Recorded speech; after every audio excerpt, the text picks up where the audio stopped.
According to the World Health Organization, 11,300 people have lost their lives since December 2013 as a result of the Ebola virus, which hit East Africa. And while Liberia and Sierra Leone have been declared officially virus-free, Guinea continues to register new cases, particularly in the district of Forikaria.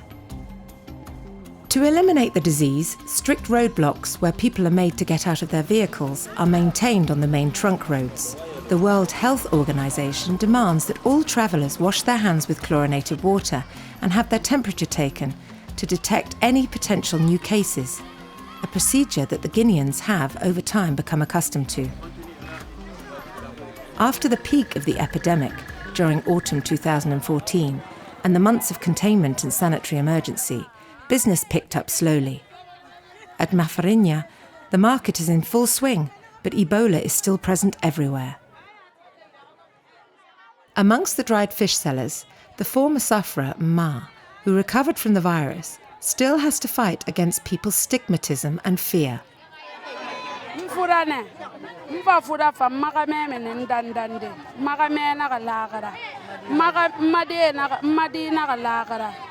The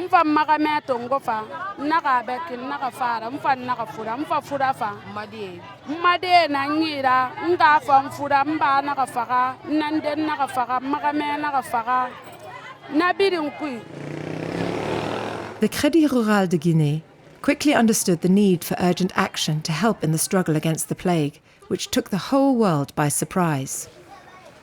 With the ban on transportation, economic life collapsed, and the street sellers or the small tradesmen were left without any income, even those who were not directly affected by the disease.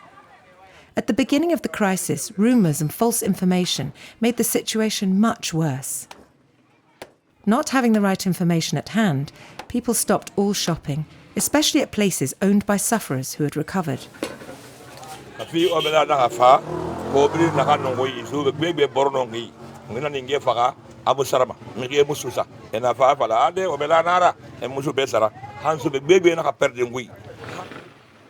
For Crédit Rural and its 120 branches, found all over the country, immediate action was required. On était en face des clients qui décédaient. Malheureusement, plus d'une centaine sont décédés et on était obligé d'accepter une remise des dettes. Donc on a annulé les prêts pour les personnes qui étaient décédées du fait d'Ebola. Il y en avait d'autres qui avaient été internés, qui étaient mis en quarantaine, qui portaient du crédit. Donc ils ne pouvaient plus jamais payer leur crédit.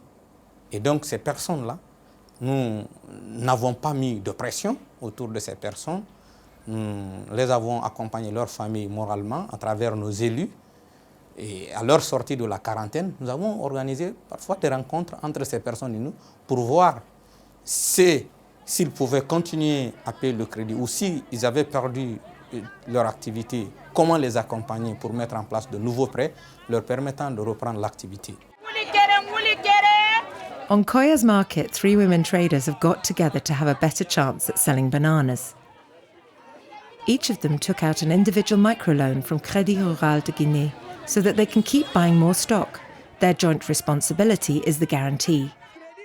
Until now, the slow recovery of business has not been enough to restabilise the situation.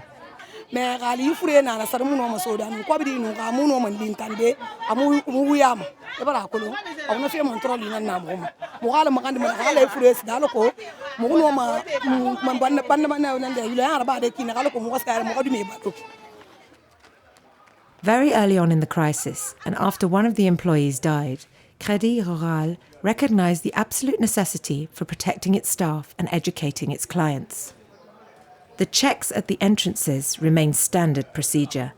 The high costs of the thermometers and chlorine are of little importance. Almost all the local agencies of the organisation have been running at a loss for the past 2 years because they were forced to adapt in light of the fact that their clients were unable to make their repayments. Le volume de retard est monté parce que les gens ne se déplacent pas. Les marchés hebdomadaires ne marchaient pas. Et presque les gens étaient assis. Les prêts qui étaient dans les mains des gens, ils ne faisaient que bouffer. Les remboursements ne rentraient pas comme ça se devait. To deal with the problems of moving around and the fact that its clients were unable to come to one of the agencies, the Microfinance institution developed a clever system with a telephone operator to transfer money. Vérifier. Telephone units replace cash and can be sent easily between family members and business partners. The branches of Crédit Rural and the operator's points of sale act as intermediaries in converting and reconverting the units into real money. The districts that suffered the most were the ones where the number of victims was the highest. We are in Kabak, a fishing and rice-growing community where the death toll was 20. In April 2014, the village was completely quarantined off by the authorities for 42 days. The army kept watch to make sure that no one entered or left the village. The inhabitants lost everything and are still in shock. These people who had already lost their harvests due to flooding that occurred just before the breakout of the Ebola virus.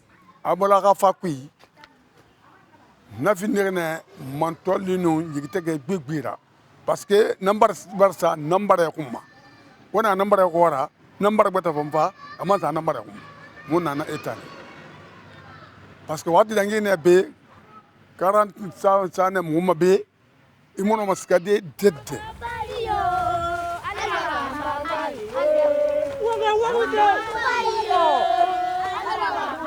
Of the 3,500 affected by the disease in Guinea, 2,500 died.